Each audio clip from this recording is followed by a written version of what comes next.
높은 자리 비유. 누가복음 14장 7절에서 11절 말씀입니다. 청함을 받은 사람들이 높은 자리 택함을 보시고 그들에게 비유로 말씀하여 이르시되, 내가 누구에게나 혼인잔치에 청함을 받았을 때에 높은 자리에 앉지 말라. 그렇지 않으면 너보다 더 높은 사람이 청함을 받은 경우에 너와 그를 청한 자가 와서 너더러 이 사람에게 자리를 내주라 하리니 그때에 내가 부끄러워 끝자리로 가게 되리라. 청함을 받았을 때에 차라리 가서 끝자리에 앉으라. 그러면 너를 청한 자가 와서 너더러 벗이어 올라 앉으라 하리니 그때에야 함께 앉은 모든 사람 앞에서 영광이 있으리라. 무릇 자기를 높이는 자는 낮아지고 자기를 낮추는 자는 높아지리라.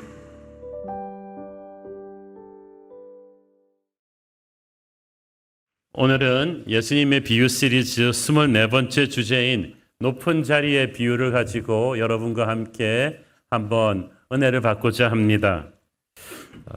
꽤 오래전 일로 기억하는데 제가 아는 한 장로님이 새롭게 취임한 대통령의 취임을 축하하는 청와대 초청 만찬에 초대받으셨다고 합니다. 이 대통령 취임에 공헌했던 각계각층의 인사들이 초대되는 중요한 자리였기 때문에 이분이 또 문화예술계에 대단히 명망 있는 인사이기 때문에 꼭 가야만 했다고 합니다. 대통령과 친분도 있는 분이었어요. 근데 마침 오래전부터 지방의 한 조금 규모가 작은 교회 집회 간증을 하기로 돼 있었는데 공교롭게도 딱 그 날짜랑 맞아 떨어진 거예요. 근데 거기서는 그게 큰 행사니까 대대적으로 광고도 하고 교인들이 기도도 하며 기다리니까 장로님이 고심 끝에 청와대 쪽에 연락을 해서 자기는 죄송하지만 만찬을 갈 수가 없겠다고 연락했습니다. 몇 시간 안에 의전비서관이 전화가 왔습니다. 혹시 대통령께 무슨 섭섭한 일이 있으십니까? 그게 아니고 제가 교회 장로인데 오래전부터 약속한 그 지방교회 간증 집회가 딱 그날 잡혀가지고 갈 수가 없게 되었습니다. 그랬더니 의전비서관은 이해할 수가 없다는 그런 목소리로 말했습니다. 다른 분들도 애지간한 선약은 다 취소하고 오십니다. 혹시 자리가 마음에 안 드십니까? 자리가 대통령 앉으시는 헤드 테이블인데 하면서 말끝을 흐리는 것이었습니다. 이 의전 비서관은 세상적 방식으로 생각할 때 어떻게 이 중요한 자리에 대통령 헤드 테이블에 초대받은 게스트가 지방에 한 100명 모이는 모임에 가서 집회하는 것 때문에 안 올 수가 있느냐, 그렇게 생각하는 것 같았어요. 세상 질서에서는 어떤 자리에 초대받느냐가 중요합니다. 누구의 옆자리에 앉는가, 그것도 초미의 관심사죠.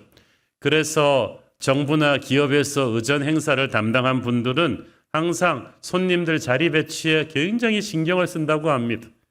작은 실수 하나로 누군가를 섭섭하게 하면은 이게 두고 화근이 될 수 있기 때문이죠. 가장 돋보이는 자리, 높은 자리를 우리가 높을 상자를 써서 상속이라고 하지 않습니까? 우리가 고위직으로 승진하면 높은 자리에 갔으니까 좋겠다, 그들 얘기합니다. 높은 자리.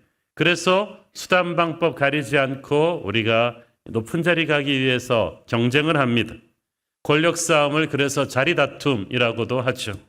근데 문제는 이런 세상적인 자리 다툼의 이 사고방식이 하나님을 믿는 사람들 안에도 만연하다는 사실이에요. 그래서 오늘의 본문은 예수님께서 이러한 현실에 개탄하시면서 하나님을 믿는 사람들에게 어떤 영적인 깊은 꾸지람과 깨달음을 주시는 말씀입니다.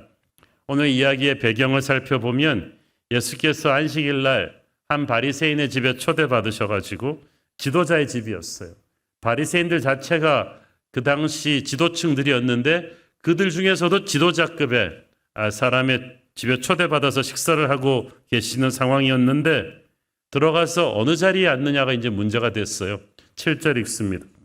청함을 받은 사람들이 높은 자리 택함을 보시고 그들에게 비유로 말씀하여 이르시되, 당시 유대인들의 연회석은 이 D자 모양으로 돼 있었는데 주인이 앉은 식탁의 오른편 자리가 제일 상석이었어요. 그래서 될 수 있는 대로 그 자리 근처로 가려고 전부 다 그냥 너무나 신경전을 펼치고 있는 모습을 예수님께서 보셨어요. 사실 그 상석은 예수님이 앉으셔야 될 자리 아니에요? 이들은 이미 지도층들이었으면서도 자기들끼리 모여서 또 그 안에서 누가 좋은 자리 가느냐를 가지고 경쟁하고 있었습니다. 그래서 예수님께서 우회적인 비유로 이들의 교만을 꾸짖으신 거예요. 8절 9절 읽습니다. 네가 누구에게나 혼인잔치에 청함을 받았을 때에 높은 자리에 앉지 말라. 그렇지 않으면 너보다 더 높은 사람이 청함을 받은 경우에 너와 그를 청한 자가 와서 너더러 이 사람에게 자리를 내주라 하리니 그때 네가 부끄러워 끝자리로 가게 되리라.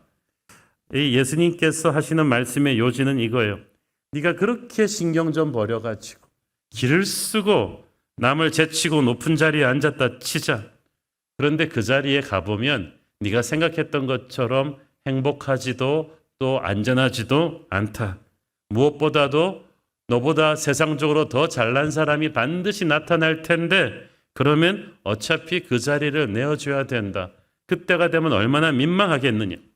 세상에는 항상 너보다 더 강한 사람이 있다. 더 화려한 사람이 있다. 그래서 세상의 잔치에는 항상 헤드 테이블이 있고 1류, 2류, 3류로 구분한다는 거예요. 그런 세상적인 비교식으로 살면 너는 항상 불안하고 항상 수치를 당할 수도 있는 그런 삶을 살게 될 것인데 그럴 바야 차라리 처음부터 마음을 비우고 높은 자리는 내 자리 아니라고 생각하고 낮은 자리에 편하게 있어라. 그러면 주인이 때가 되면 너를 높여줄 것이다. 여기서 주인은 하나님을 말씀하는 거죠. 하나님께서는 항상 겸손한 사람을 높이신다고 했어요.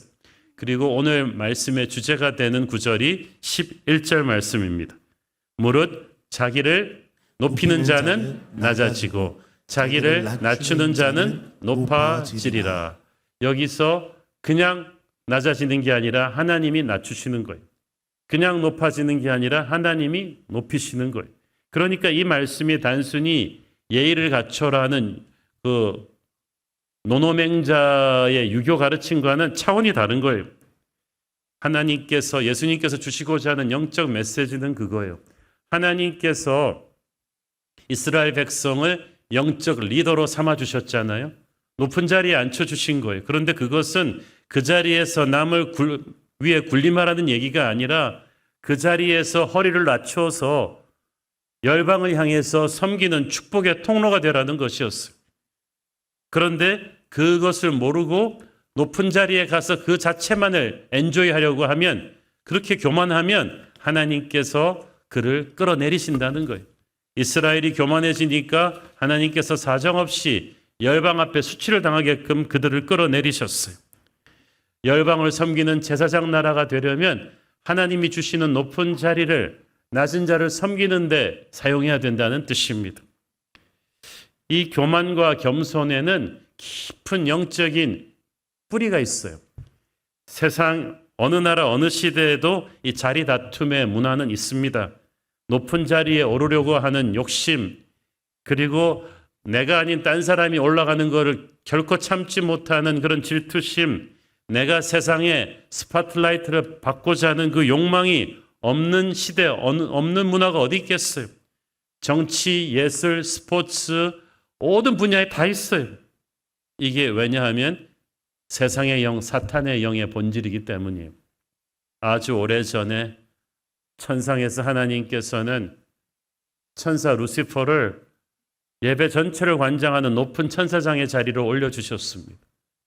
그런데 루시퍼는 거기에 만족하지 않고 하나님의 자리까지 욕심내다가 천국에서 추방당했죠. 그의 추종자들이 다 천사들이었는데 졸지에 마귀가 되어서 추방당한 것은 교만 때문이, 하나님의 자리를 욕심내는 교만. 여러분이 교만의 영에 사로잡히면 천사가 마귀가 되는 거예요. 그 루시퍼가 쫓겨나가지고 자기만 망하기 싫으니까 하나님이 창조한 인간을 또 타락시켰어요. 인간이 왜 선악과를 먹었나요? 그거 먹으면 하나님의 자리에 간다는 그런 잘못된 생각을 하는 거예요. 그러니까 또 인간도 에덴 동산에서 쫓겨났죠. 교만하면 여러분이 누릴 수 있는 축복의 자리에서 쫓겨나게 되는 거예요. 이 교만이 바로 원죄의 본질이에요. 첫째 아담의 교만으로 죄의 노예가 된 인류를 무엇이 구원했나요? 둘째 아담 예수 그리스도의 겸손한 추락, 그 겸손한 사랑이 구원한 거예요. 빌립보서 2장 5절 9절을 보십시오. 너희 안에 이 마음을 품으라. 곧 그리스도 예수의 마음이니 그는 근본 하나님의 본체시나 하나님과 동등됨을 취할 것으로 여기지 아니하시고 오히려 자기를 비워 종의 형체를 가지사 사람들과 같이 되셨고 사람의 모양으로 나타나사 자기를 낮추시고 죽기까지 복종하셨으니 곧 십자가에 죽으심이라. 이러므로 하나님이 그를 지극히 높여 모든 이름 위에 뛰어난 이름을 주사. 루시퍼의 영은 높은 자리에 못 올라가서 안달입니다. 절대 자기에게 주어진 자리에 감사하지 않고 만족하지 않아요. 그러나 예수님은 오히려 하나님의 아들로 당연히 앉으실 수 있는 높은 자리를 포기하고 땅으로 추락하셨어요. 그게 크리스마스예요. 그게 십자가예요. 인간을 타락시킨 사탄의 교만이 그 저주를 바로 예수님의 겸손이 부셔버린 거죠. 예수님을 그러므로 구주로 영접하는 그 순간부터 우리 안에도 예수님의 겸손의 씨가 자라기 시작합니다. 우리를 마귀의 유혹으로부터 죄의 사슬로부터 끊어내는 힘이 바로 겸손이에요. 참된 겸손이 없다면 참된 믿음도 없어요. 왜냐하면 믿음이 무엇입니까? 하나님을 믿는 거예요. 하나님만 믿는 거예요. 그런데 교만한 사람은 자기가 믿는 구석이 많거든요. 그러니까 그들의 믿음이 진실할 수가 없어요. 믿긴 믿는데 적당히 믿어요. 하나님께 올인하지 않아요. 목숨 걸고 기도하지 않아요. 그러지 않아도 자기가 동원할 수 있는 자원이 많은 사람은 기도에 온 힘을 쏟지 않아요. 누가 목숨 걸고 기도합니까? 하나님밖에는 의지할 데가 없는 겸손한 사람. 나는 주님의 은혜 아니면 단 한순간도 버틸 수 없습니다라는 처절한 겸손이 있는 사람이 파워풀한 기도를 하는 거예요. 그 기도가 진짜 믿음의 기도죠. 교만한 사람들은 다른 사람들의 시선과 칭찬이 아주 중요합니다. 그래서 왜 사람들이 이렇게 기를 쓰고 좋은 명품을 사입고 빚을 내가지고라도 좋은 차를 사고 무리해서 좋은 집을 가고 명품 장목하고 이렇게 막 무리해서 계속 성형하고 계속 이런 것들을 계속하겠어. 사람들의 눈을 의식하기 때문이에요. 여러분, 무인도에다 던져놓은 사람이 무슨 명품을 삽니까? 무인도에서 성형을 왜 합니까? 아무도 봐주는 사람도 없는데. 무인도에서 우리가 뭘 하겠어? 그런데 사람들은 사람의 눈을 의식해요. 그래서 교만이 시작되는 거예요. 예수님께서는 사람의 눈을 지나치게 의식하는 교만 때문에 우리가 참 믿음을 소유하지 못한다고 하십니다. 요한복음 5장 44절 보세요. 너희가 서로 영광을 취하고 유일하신 하나님께로부터 오는 영광은 구하지 아니하니 어찌 나를 믿을 수 있느냐? 우리가 이 땅의 영광을 구하고 사람들의 칭찬과 인정만을 갈급해 하는 한 하나님으로부터 오는 영광을 제대로 구하지 못할 거라는 거죠. 그러면 하늘의 능력과 기름 부으심과 기도 응답과 이런 모든 것이 힘을 잃는 거예요. 교만으로 인해서 누릴 수 있는 하늘의 축복과 영적인 확신과 능력이 사라지는 거예요. 믿음이 힘을 잃어요. 교만은 믿음의 힘을 빼버리는 바이러스와도 같습니다. 복음서에서 예수님께서 네 믿음이 크도다 하신 분들이 다 누구예요? 다 겸손한 사람들이에요. 유대인들이 무시하던 이방인들이었어요. 눈먼 소경 바디메오였단 말이죠. 겸손하니까 하나님 앞에 가서 진심입니다. 간절히 부르짖었죠. 온전한 겸손이 있었기에 큰 믿음이 있었고 큰 믿음이 있으니까 큰 축복을 이끌어내는 줄로 믿습니다. 하나님은 교만한 자를 가만두지 않습니다. 반드시 낮추십니다. 왜냐하면 교만은 하나님의 자리를 넘보는 거거든요. 11절에서 자기를 높이는 자가 어떻게 낮아졌겠어요? 하나님이 낮추셔서 낮아진 거예요. 하나님께서 낮추신다는 말은 첫 번째 단계는 하나님의 임재를 거두어 가십니다. 그래서 눈에 보이는 신분을 낮추시기 전에 영적인 축복을 먼저 거두어 가시는 거예요. 사울 왕이 타락하니까 하나님이 사무엘을 보내서 그 선포를 하시잖아요.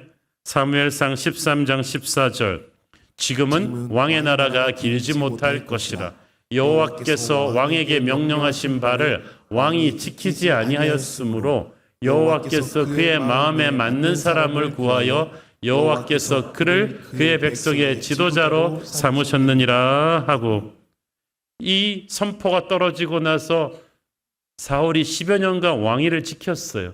그렇지만 하나님의 임재가 더 이상 함께하지 않는 껍질뿐인 왕이었어요.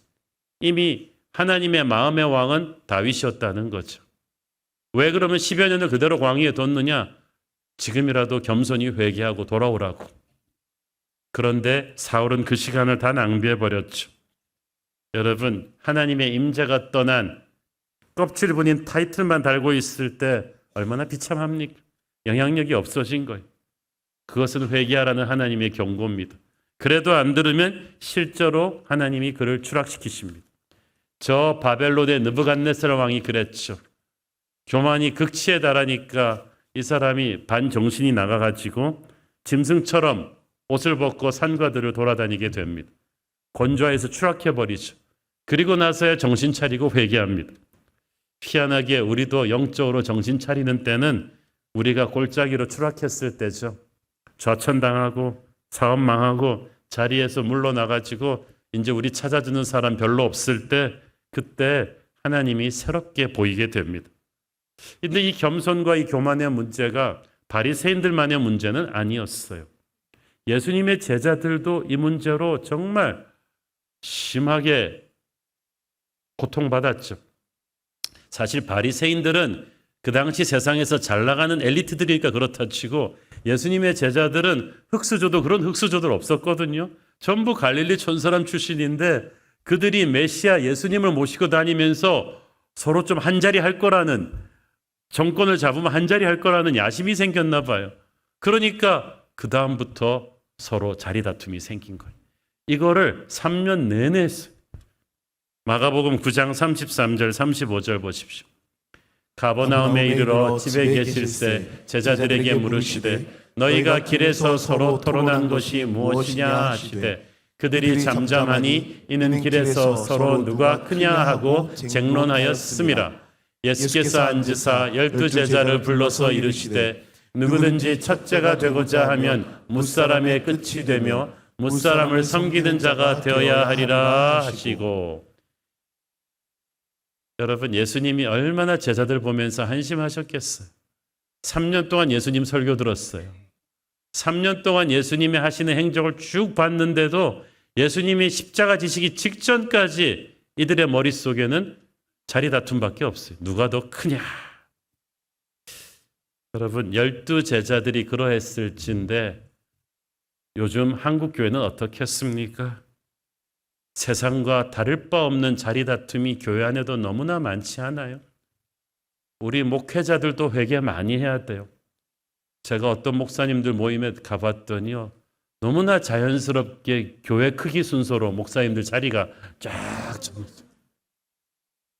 저를 헤드 테이블 쪽에 데려가려고 하는데 저는 너무나 불편했어요.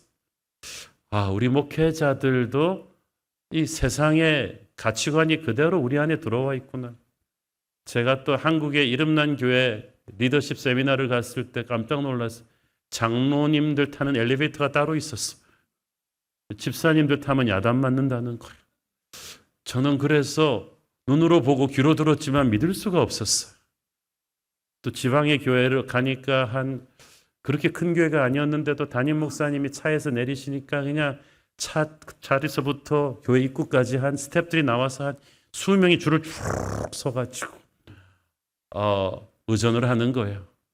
제가 그걸 보면서 느낀 게 많습니다. 오늘날 우리 교회 안으로도 이런 문화가 들어왔구나. 교회가 커지면은요, 이제 직분자가 생기겠죠. 집사가 생기고 장로가 생기고 교회 온 지 오래된 분들이 각 팀장이 생길 텐데 우리도 모르는 사이에 서열이 생겨요. 자리가 생겨요. 새로 들어오는 사람, 힘이 없는 것 같은 사람을 우습게 보는 문화가 교회 안에도 생기는 거예요. 그렇기 때문에 교회 안에서도 영적인 직분을 받고 나서 집사, 장로, 목사 안수 받고 나서 굉장히 조심해야 됩니다. 강력한 영적 체험하고 나서 조심해야 됩니다. 방언받은 사람들 조심하시고, 성령 세례 받고 나서 제자 훈련 끝내고 나서 조심하시고, 내가 주님을 위해서 뭔가 위대한 일을 했다고 생각할 때 조심하셔야 돼요. 그렇지 않은 사람들과 나의 기재기를 하거든요. 자리 다툼을 하거든요. 교회에서 리더십의 길은 십자가의 길이에요. 자리가 주는 무게를 감당할 수 있어야 돼요. 제가 항상 그 얘기 하잖아요. 장로의 자리, 목사의 자리는 교회가 핍박당할 때 순교당하는 순서다. 나는 왜 이렇게 장로들 되려고 하는지 이해할 수가 없다. 자리가 감당할 수 있는 십자가를 질 각오가 돼 있지 않으면 교회에서는 자리 다툼해서는 안 된다고 저는 믿습니다. 예수님의 제자들이 자리 다툼할 때 하이라이트는 요한 야고보의 어머니였죠. 이 이스라엘 치맛바람의 원조입니다. 예수님 다시 이 땅에 임하실 때 우리 아들들이 예수님의 오른팔 왼팔이 되게 해주십시오. 다른 제자들이 불같이 화를 냅니다. 왜? 자기 엄마보다 빨리 왔어. 로비가 늦은 거예요. 예수님께서 이 철없는 어머니 제자들을 보면서 지금 십자가 돌아가시기 일주일 전이에요. 유명한 말씀 하셨죠. 네가 그 자리가 무슨 의미인지 아느냐? 내가 마시고자 하는 잔을 마실 수 있느냐? 그때 마실 수 있다는 거예요. 실제로 마시게 되었죠. 그 두 제자가 어떻게 되었어요? 큰형 야고보는 가장 먼저 순교당합니다. 둘째 요한은 가장 오래 살아남아서 예수님의 어머니 마리아 돌아가실 때까지 다 모시고, 그 다음에 가장 오래 살아남은 사도답게 가장 많은 핍박과 가장 많은 투옥과 고문을 당하다가 지금도 배 타고 쾌속선으로 4시간 가야 되는 그리스 반도에서 그 절의 고도 반모섬에 유배되잖아요. 거기서 고독하고 힘들고 배고픈 생활 속에서 요한계시록을 쓰게 되죠. 그들은 천국 가서야 알았을 거예요. 예수님의 오른편 왼편에 앉는다는 것은 십자가의 무게를 가장 많이 견뎌야 된다는 것을. 이게 하늘나라 리더십의 법칙 아니에요. 겸손해야 됩니다. 겸손은 이 세상이 말하는 겸손과는 차원이 다른 거예요. 이 세상에서도 보면은 성품이 타고나게 온화하시고 젠틀하고 목소리도 부드러우셔가지고 예의 범절 교육도 잘 받으셔서 정말 겸손을 타고난 것 같은 분들이 있습니다. 그런데 그 정도의 겸손이 아니에요. 하늘 보좌를 버리고 땅으로 추락한 예수님의 겸손을 말하는 건데, 성경에서 말하는 이 겸손을 갖기 위해서는 일단 예수를 믿어야죠. 예수님을 믿고 거듭나는 그 순간부터 내 안에 예수님의 겸손이 조금씩 자라기 시작합니다. 이게 어떻게 자랍니까? 내가 주님과 시간을 많이 보내면 보낼수록 자라요. 누가 제일 겸손합니까? 주님과 가장 많이 교제하는 사람이 제일 겸손하죠. 기도의 자리를 떠나지 않고 말씀의 자리, 예배의 자리를 항상 지키는 사람은요, 겸손하려고 노력하지 않아도 어느 날 여러분의 눈빛과 말과 행동과 가치관 속에 예수님의 겸손이 풍기기 시작할 거예요. 그러니까 겸손하려고 노력하지 마세요. 예수님과 친하십시오. 그러면 어느 순간부터 사람들이 그렇게 중요하게 생각되지 않을 거예요. 그러면 교만이 죽어요. 우리가 교만한 거는 사람들이 나를 어떻게 생각할까 그 생각을 너무 많이 하기 때문인데, 사람들의 시선보다 우리 주님의 시선이 더 중요해지기 시작하면 교만이 죽고 겸손이 풍겨나게 되죠. 겸손이란 둘째로 자기 권리를 포기할 줄 아는 것입니다. 돈이나 학벌이나 명예나 그건 어떤 힘이에요. 힘을 가지면 거기에 걸맞는 권리를 누릴 수 있다고 생각합니다. 그래서 여러분, 메시나 호날두 같은 선수들 이렇게 막 연봉 협상할 때 그 사람들이 진짜 뭐 먹고 살 돈이 없어서 협상하는 거 아니에요. 그 공 몇 개 붙는 게 자기 자존심이에요. 우리 모두가 그렇지 않아요? 그 고위공직 지내신 분들, 이런 분들은 항상 이 대접받는 습관이 돼가지고 의전이 굉장히 중요합니다. 그 정도만큼 어느 급에 올라가면 나오는 관용차가 수준이 달라지고 그러니까 자기 기대치만큼 대우 못 받으면 화를 내죠. 대체 나를 뭘로 보고 이런 대접이냐. 저는 한국말 그 말이 정말 싫습니다. 대체 나를 뭘로 보고. 속으로는 죄인으로 본다 그러고 하고 싶지만 그러니까 사람들이 항상 섭섭한 거예요. 나는 어느 수준으로 대접받아야 되는데 그거를 못 받고 있으니까. 그런데 제가 깜짝깜짝 놀라는 건요, 교회에서 그렇게 신앙생활 같이 하고 예배드릴 때 모르다가 세상에 나가서 이렇게 부딪혀 보면은 그 가치관이 아직도 남아있는 분들이 많아요. 제가 부교육자로 일하던 교회에서 일본 도쿄에 가서 그 큰 전도 집회를 했습니다. 그 중에서 특히 행사 중에 하나가 한국의 크리스천 CEO들, 또 정치인들, 사업하시는 분들하고 일본 측 크리스천 정치인 사업하시는 분들이 서로 만나서 또 크리스천 리더십 포럼을 하는 게 있어가지고 제가 한국에서 그 CEO 분들 그리고 정치인 분들을 모시고 갔어요. 나리타 공항에 내릴 때까지는 괜찮은데 공항에 내려가지고 상황이 좀 황당해졌어요. 그 돌아간 트레일러에서 짐을 내려야 되는데 아무도 짐을 안 내리네.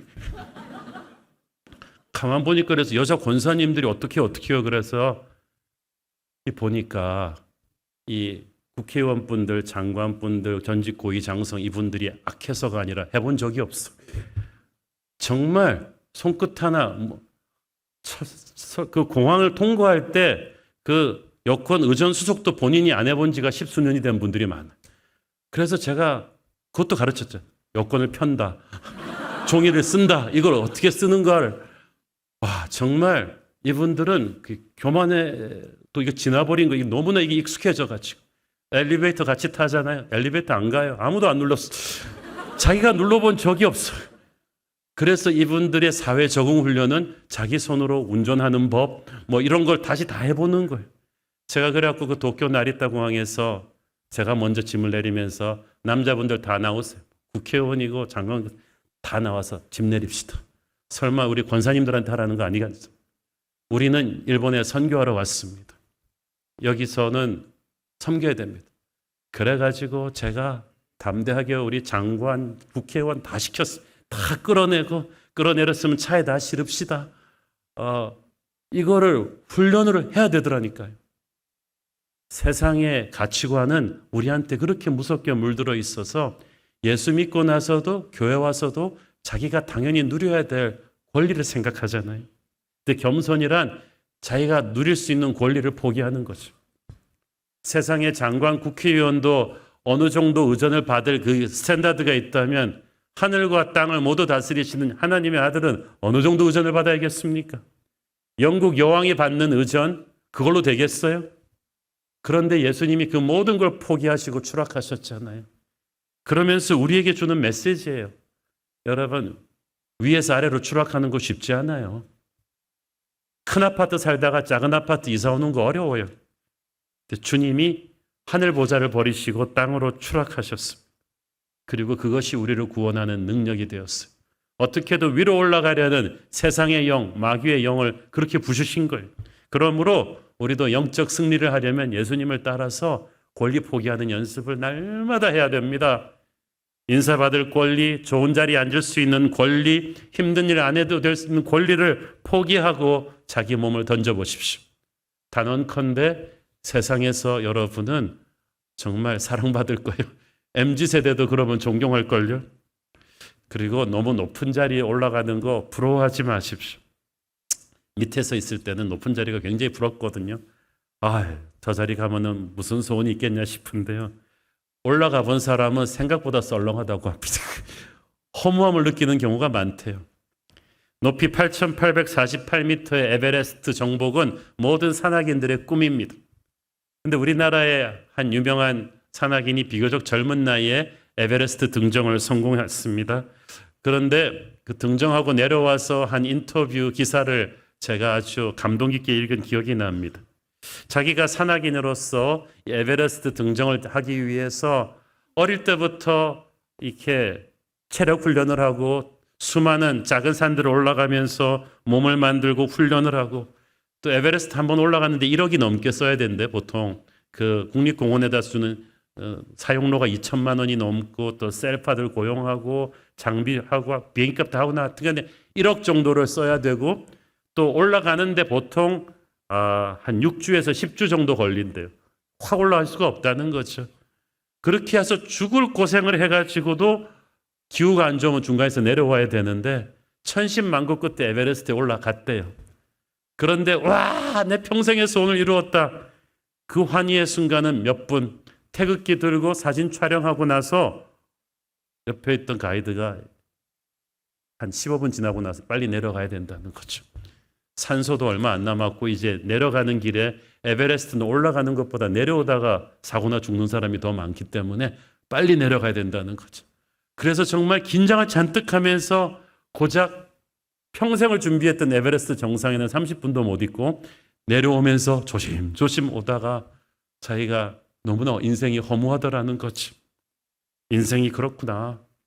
최고의 자리에 올라가는 것까지는 죽을 힘을 다했는데 막상 그 자리에 가니까 별로 오래 있지도 못하고 산소가 모자라갖고 빨리 내려와야 되고 내려올 때 사고 날까 봐 더 조심해야 되고 내가 이걸 위해 평생을 걸었는가? 이게 참 허무하구나. 그런데 인생이 그런 것이다 라고 솔로몬이 그러잖아요. 헛되고 헛되도다.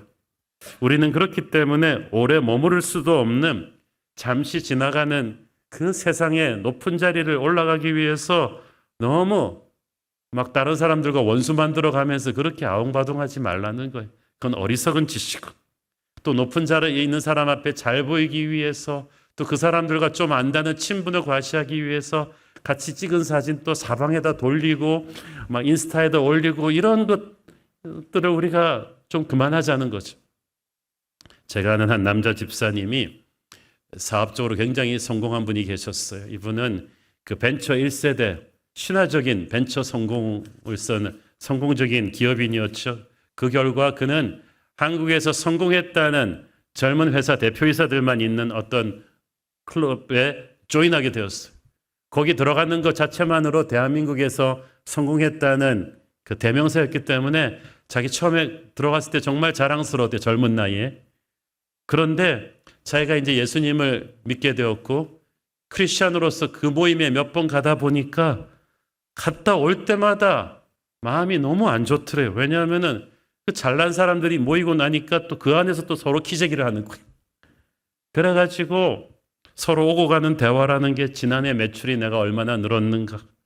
내가 뭐 대통령을 알고 내가 어느 장관을 알아가지고 이번에 어려운 규제를 풀고 이 딜을 뚫었다는 거. 내가 새로 생긴 럭셔리 아파트를 샀는데 또 가격이 뛰었다. 내가 아무 신경 쓰지 않은 애가 우리 애가 미국 명문대 들어갔다.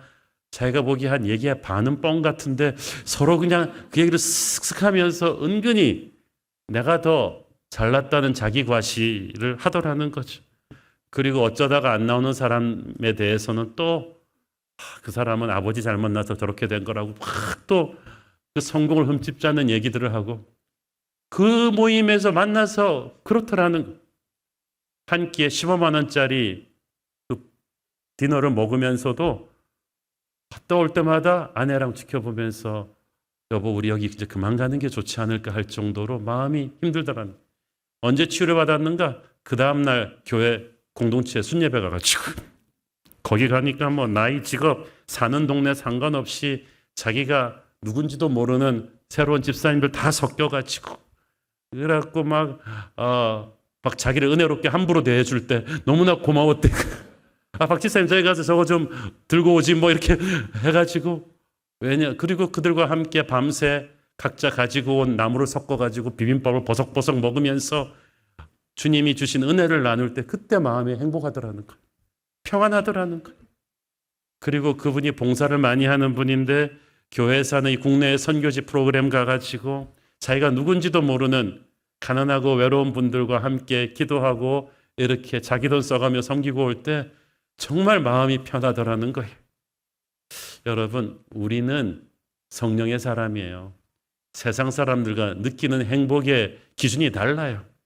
이제는 이전처럼 세상의 화려하고 높은 자리에서 같이 희덕거리는 것이 결코 우리 마음에 행복을 주지 못합니다. 영적인 유전자가 달라졌어요. 그래서 우리는 세상의 높은 자리에 바둥거리고 억지로 올라가려는 욕심을 버리고 하나님을 더 알고 싶은 욕심이 있어야 돼요. 제일 좋은 자리는 잘 나가는 사람 옆자리가 아니라 우리를 위해 돌아가신 주님의 임재 앞입니다. 이렇게 유명한 가수 콘서트 티켓 구하기도 힘들지만 거기도 A석, B석, C석이 있잖아요. 티켓 못 구하면 안달이 나고. 그러나 그 티켓보다 중요한 게 예배의 자리죠. 다윗은 그 예배의 자리를 사모하지 않습니까? 저는 여러분이 사모해야 될 자리를 사모하기를 바랍니다. 셋째로 겸손은 형제를 존중하고 나의 부족함을 인정하는 것입니다. 빌립보서 2장 3절을 보십시오. 아무 일에든지 다툼이나 허영으로 하지 말고 오직 겸손한 마음으로 각각 자기보다 남을 낮게 여기고. 빌립보 교회도 막 서로 자리 다툼하느라고 난리였거든요. 바울이 말하는 거예요. 서로 겸손하라. 자기보다 남을 낮게 여기라. 그 말은 무슨 말이에요? 겉에 보이는 모습만 가지고 서로 판단하지 마라. 성도들끼리도 돈 좀 없어 보인다고, 학벌 좀 낮아 보인다고 무시하지 마라. 너보다 예수 믿은 지 얼마 안 됐다고 무시해서는 안 된다.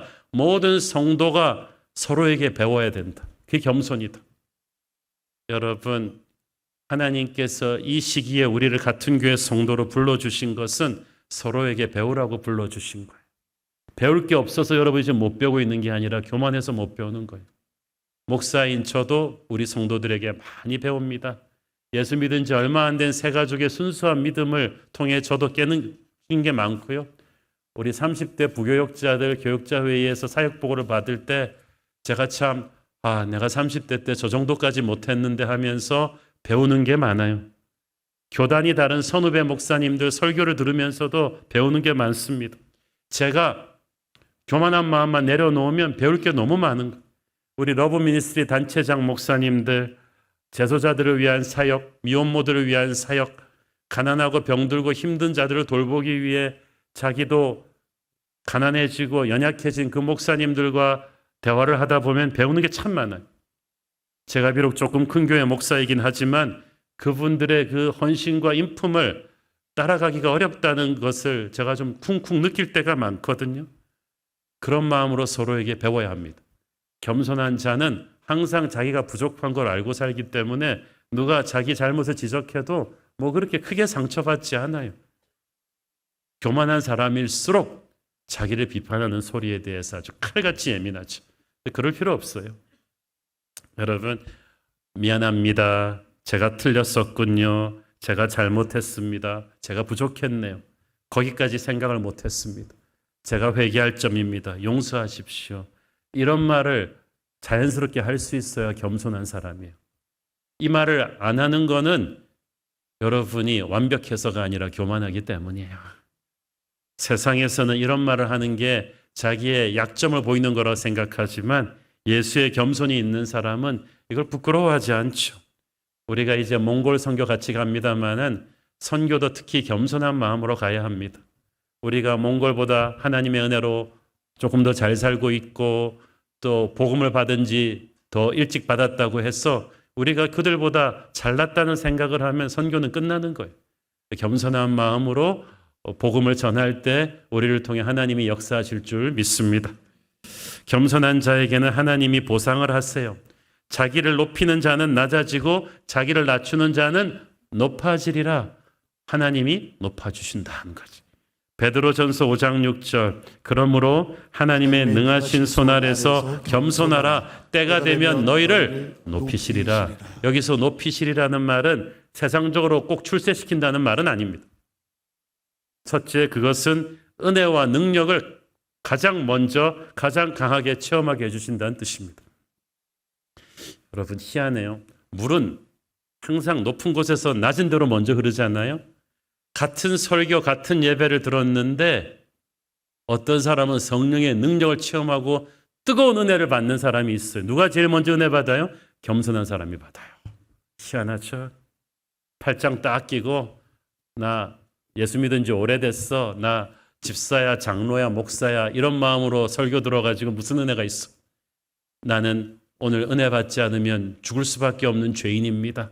이런 가난하고 연약한 마음으로 광야의 심정으로 우리가 예배 드릴 때 그 겸손한 심령에 남들보다 갑절의 은혜가 임하는 줄로 믿습니다.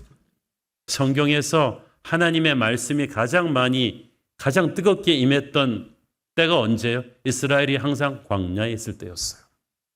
창세기, 출애굽기, 레위기, 민수기, 신명기 다 광야에서 주신 말씀이에요. 광야에서 하나님 말씀이 그냥 폭포수처럼 쏟아지고 사람들도 광야에 겸손이 있으니까 쭉쭉 흡수하고 약속의 땅에 들어가니까 딱 끊겨버리죠. 말씀은 있는데 본인들이 교만해진 거예요. 성경의 위대한 책 욥기 광야에서 쓴 거 아니에요? 다윗의 그 수많은 시편들 대부분 광야에서 쓴 거예요. 하나님께서 우리가 광야에서 낮아진 마음이 될 때 가장 큰 은혜를 주십니다. 여러분이 같은 예배에서 은혜를 못 받고 있다. 교만해진 거예요. 겸손을 회복하면 은혜가 회복될 거예요. 겸손한 자의 미래는 하나님이 책임지십니다. 이 믿음이 있어야 돼요. 왜냐하면 나 이렇게 겸손하게 자리 다툼도 안 하고 양보하고 내려앉으면 사람들이 나를 우습게 보고 나는 세상에서 뒤처지는 거 아닌가? 그렇지 않아요. 하나님께서는 마음이 온유하고 겸손하고 온전히 주님만 붙드는 자를 축복하십니다. 어느 정도 축복하시느냐? 겸손한 이삭을 축복하실 때 100배의 축복을 주셨어. 경영자가 한 대여섯 배만 남들보다 대여섯 배의 매출만 올려도 경영의 신이라고 부르는데 100배의 축복은 하나님의 축복이 아니고는 설명할 수가 없죠. 성경에 나오는 인간 중에 가장 많은 엄청난 기적의 주인공이었던 모세, 홍해를 가르고 하늘에서 만나를 내리게 하는 그 모세의 능력은 그가 겸손했기 때문에 하나님이 부어주신 거예요. 그러므로 여러분 걱정하지 마시고 예수님 닮은 겸손의 길을 가십시오. 세상에서 살면서 여러분이 열심히 살면 높은 자리, 좋은 자리 앉을 때도 있겠죠. 그렇지만 그 자리에 억지로 가려고 너무 애쓰지 마세요. 편법 동원하지 마시고 남의 마음에 그렇게 못을 박으면서 그 자리 가려고 그러지도 마시고 높은 자리를 하나님이 올려주시면 그냥 자연스럽게 받으시고 그 자리에서 기도 많이 하시고 그리고 언젠가는 내려가야 된다는 것도 기억하시고 가장 온유하시고 겸손하셨던 예수님은 하늘과 땅의 권세를 가지셨지만 높은 보좌에 계시지 않고 땅으로 내려오셔서 소탈한 동네 형님처럼 우리 곁에 계셨습니다. 우리가 그분과 동행한다면 그분의 겸손을 자연스럽게 우리는 픽업하게 될 것입니다. 기독교 역사 2000년을 볼 때 교회가 언제 가장 강했나요?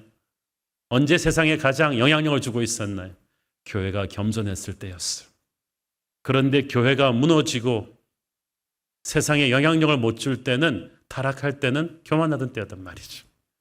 오늘날 한국 교회가 겸손해져야 되잖아요. 진실로 예수님의 겸손을 우리가 회복하면 하나님께서 우리를 불쌍히 여기셔서 교회를 다시 살려주실 줄 믿습니다. 우리 송명희 시인의 찬양 가사처럼 자기를 위해서 높이는 자는 낮아질 것이고 주님을 위해서 낮추는 자는 높아질 줄로 믿습니다. 기도하겠습니다. 주님 은혜를 감사합니다. 겸손을 설교할 자격이 없는 죄인이 저임을 통감합니다. 하나님, 우리가 자리다툼에 여념이 없는 세상의 영에 너무 깊이 물들어 있었음을 고백합니다. 부끄럽습니다, 주님. 그렇게 높은 자리, 좋은 자리를 위해 싸우다 보니까 악이 같아졌습니다. 불안해졌습니다. 하나님, 이제 예수님이 택하셨던 낮은 자리를 감사히 갈 것입니다. 섬김의 자리를 갈 것입니다. 예수님처럼 살게 하옵소서. 예수님 이름으로 기도했습니다. 아멘.